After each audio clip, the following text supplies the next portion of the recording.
Hello दोस्तों, सी info systems IPO को bumper response मिला है। इस वीडियो में हम बात करेंगे सब्सक्रिप्शन के फाइनल फिगर्स के बारे में। इंपॉर्टेंट डेट अब कौन सी ध्यान में रखनी है, ग्रे मार्केट ट्रेंड्स क्या कहते हैं, लिस्टिंग डे के समय क्या एक्सपेक्टेशन आप रख सकते हैं, अलॉटमेंट के क्या चांसेस है अगर आपने इस आईपीओ में अप्लाई किया है, और लास्ट में इन्वेस्टर अगर आप हैं तो कौन सी इंपॉर्टेंट चीजें, कौन से इंपॉर्टेंट फाइनेंशियल जो आपको जानने चाहिए इस बिजनेस को लेकर, वो सब हम डिस्कस करने वाले हैं। देखिए, सबसे पहले हम शुरुआत करते हैं आईपीओ के सब्सक्रिप्शन के साथ। 154 टाइम्स आईपीओ ओवर सब्सक्राइब हुआ है। आप देखिए, इशू साइज था 1039 करोड़, 1000 करोड़ से थोड़ा बड़ा आईपीओ था, और आप देख सकते हैं 150 गुना से ज्यादा आईपीओ को रिस्पॉन्स मिला है। अलग अलग कैटेगरीज जैसे क्यूआईबी जो क्वालिफाइड इंस्टीट्यूशनल बिडर्स होते हैं, 196 टाइम उन्होंने सब्सक्राइब किया है। एनआईआई या एचएनआई भी जो कहा जाता है, 2 लाख से ऊपर का जो इन्वेस्टमेंट होता है, 424 टाइम्स उन्होंने सब्सक्राइब किया है। और यहां मैं एक हिंट बता दूं, जब एनआईआई कैटेगरी का सब्सक्रिप्शन बहुत ज्यादा होता है तो कहीं ना कहीं लिस्टिंग गेन्स के चांसेस ज्यादा होते हैं दोस्तों। अगला रिटेल सब्सक्रिप्शन 15.1 टाइम, तो रिटेल ने भी बहुत इस आईपीओ को प्यार दिया हुआ है। अब अगर आप रिटेल इन्वेस्टर है तो यहां पर आपके अलॉटमेंट के क्या चांसेस बनते हैं। देखिए, अगर एप्लीकेशन के बेसिस पे अगर आप जाएं तो 12.5 टाइम्स आपके चांसेस बनते हैं, मतलब रफली 12 में 1 या 23 में 2 ऐसा चांसेस है। मतलब यहां जैसे मैंने लिखा हुआ है 12 एप्लीकेशन गई है तो एक एप्लीकेशन, क्योंकि यहां पर कुछ रिजेक्शन भी हो सकते हैं, तो वो सब भी इश्यूज रहते हैं, तो एक रफ फिगर जो है उस हिसाब से बनता है। तो इसीलिए आपके फ्रेंड ग्रुप, आपके फैमिली मेंबर, तो जितने ज्यादा एप्लीकेशन जाए उतना ज्यादा अलॉटमेंट के चांसेस बढ़ते हैं। तो यहां पर मैंने कुछ लिंक्स दी हुई है, आप डीमैट अकाउंट फ्री में भी ओपन कर सकते हैं, आप डिस्क्रिप्शन बॉक्स में चेक कर सकते हैं फ्री डीमैट अकाउंट की लिंक।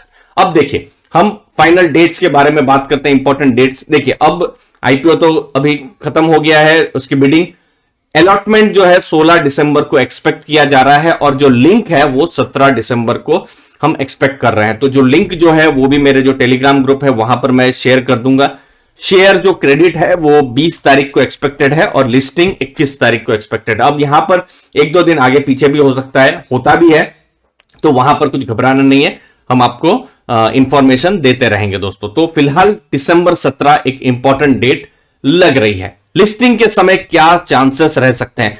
लगभग 90% ग्रे मार्केट प्राइस बता रहा है, मतलब एक जबरदस्त लिस्टिंग की संभावना है। अब लिस्टिंग की ये एक ऐसा नहीं है कि 90% ही होने वाला है, ये एक हमको अंदाजा देता है, जीएमपी या ग्रे मार्केट प्राइस एक अंदाजा देता है कि हाँ, एक अच्छा खासा स्ट्रॉन्ग मोमेंटम है, एक इंडिकेशन है कि एक अच्छी खासी यहां पर लिस्टिंग हो सके। जैसे टेगा इंडस्ट्रीज तो यहां पर 60% के आसपास बता रहा था, और हमने देखा कि उसके आसपास ही उसकी लिस्टिंग हुई थी।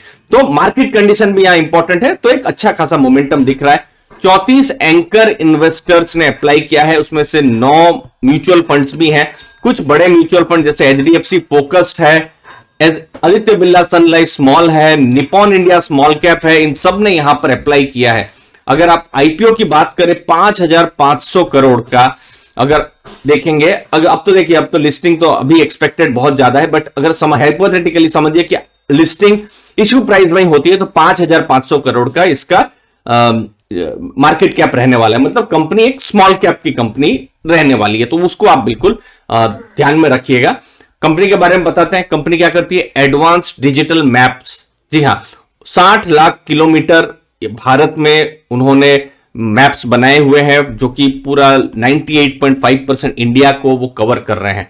रेवेन्यू की अगर आप बात करें तो ऑटोमोटिव सेगमेंट से आ रहे हैं, मतलब कार में जो नेविगेशन होता है वहां से आ रहे हैं। कॉर्पोरेट्स हैं, कॉर्पोरेट्स को भी फील्ड ट्रैकिंग और बाकी काम के लिए चाहिए होता है, सेल्स के प्लानिंग के लिए चाहिए होते हैं, मैप्स चाहिए होते हैं, तो वो मैप्स हैं। फिर गवर्नमेंट को भी जरूरत होती है मैप्स की। रेगुलेटरी एडवांटेज है मैप एज ए सर्विस जो है, उसके द्वारा वो जो भारत में जैसे डेटा को कलेक्ट कर सकते हैं, एनालाइज कर सकते हैं, स्टोर कर सकते हैं। टेरेस्ट्रियल जो मोबाइल डेट सर्वे है, 360 डिग्री स्ट्रीट व्यू, ये सब भारतीय कंपनी कर सकती है, बाहर की कंपनियां नहीं कर सकती, तो ये सब कुछ एडवांटेजेस हैं। कंपनी के बारे में बात करूं, जो मैंने पिछला जो रिव्यू किया था उसमें फाइनेंशियल्स का मैंने जिक्र किया था, अभी भी आपको मैं बता दूं। देखिए, अगर आप पिछले साल की बात करें तो रेवेन्यू 152 करोड़ का है, और उसमें से एबिटा है 54 करोड़ का, मतलब नेट मार्जिन अगर आप देखेंगे तो 35 करोड़ का मार्जिन है। तो मुझे लगता है बहुत दिनों बाद कोई एक आईपीओ आया है जिसमें मार्जिन बहुत स्ट्रांग है। अगर ये 6 महीनों की बात करें, अगर आप जैसे मार्च अप्रैल से सितंबर की, तो 100 करोड़ का रेवेन्यू है और 46 करोड़ का एबिटा है। तो 46% यहां पर एबिटा मार्जिन है, जो मुझे लगता है बहुत ही मजबूत है। उसमें भी अगर आप प्रॉफिट्स को भी देखेंगे तो फिर मार्जिन जो है थोड़ा कम होगा, बट एक स्ट्रांग, देखिए यहां पर आप मार्जिन देख सकते हैं, यहां पर भी प्रॉफिट मार्जिन भी 30% है। तो एक स्ट्रांग मार्जिन है, बट हाँ इतना है। तो कंपनी भी ऐसा नहीं है कि सस्ते में आपको जो भी है वैल्यूएशन सस्ते में है, ऐसा नहीं है, क्योंकि अगर आप ईपीएस देखते हैं तो 11.3 के आसपास है।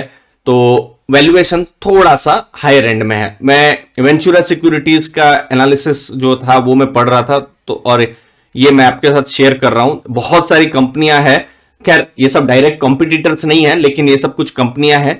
यहां पर मैप माई इंडिया देखिए, आप पूरा अलग ही दिख रहा है। अलग क्यों दिख रहा है? क्योंकि एक ऐसी कंपनी है जहां पर मार्जिन्स भी बहुत मजबूत है। आप देखिए मार्जिन्स भी बहुत मजबूत है, 40 के ऊपर। और अगर आप यहां पर दूसरा है रेवेन्यू का ग्रोथ भी अगर आप देखते हैं वो भी मजबूत है। तो मतलब ऐसी कंपनी है जहां पर रेवेन्यू भी बढ़ रहे हैं, मार्जिन्स भी बढ़ रहे हैं। तो शायद इसीलिए वैल्यूएशन प्रीमियम भी कंपनी जो है डिमांड कर रही है। अब देखिए 25% से ऊपर का रेवेन्यू बढ़ रहा है और मार्जिन्स भी इनके बढ़ रहे हैं। तो ये सब कुछ चीजें हैं। बाकी सब बिजनेस में देखिए, जैसे ये एक बिजनेस है, यहां पर रेवेन्यू बढ़ रहा है लेकिन शायद मार्जिन्स उतने नहीं है। ये एक बिजनेस है जहां पर हम यहां पर देखिए, यहां पर ये एक बिजनेस है जहां थोड़ा बहुत मार्जिन है लेकिन रेवेन्यू बढ़ नहीं रहा है। तो ये सब कुछ मैप माई इंडिया को थोड़ा यूनिक बनाता है, लेकिन थोड़ा महंगा तो आईपीओ है। रिस्क है, ऑटोमोटिव ग्रोथ पर बिजनेस बहुत डिपेंडेंट है, एरर भी हो सकते हैं। मैप में लिबरलाइजेशन हो गया है मैपिंग इंडस्ट्री का, तो वो भी है कि अलग अलग कंपटीटर्स भी आ सकते हैं। और 25 कस्टमर्स ही जो है वो 80% रेवेन्यू लाते हैं। तो रेवेन्यू, तो जो कस्टमर का जो कॉन्सेंट्रेशन है वो बहुत ज्यादा है। तो ये सब कुछ रिस्क है जो इन्वेस्टर्स बिल्कुल अपने ध्यान में रखें। तो दोस्तों आप जरूर बताइए कि आप क्या सोच रहे हैं, कि आप लॉन्ग टर्म के लिए मैप माई इंडिया या सीई इन्फो सिस्टम्स के लिए देख रहे हैं, या सिर्फ लिस्टिंग गेन के लिए देख रहे हैं, या आपकी क्या रणनीति है इस आईपीओ में। धन्यवाद। मुझे उम्मीद है आपको वैल्यू मिली होगी। आपके कीमती समय के लिए बहुत बहुत धन्यवाद। Thank you very much.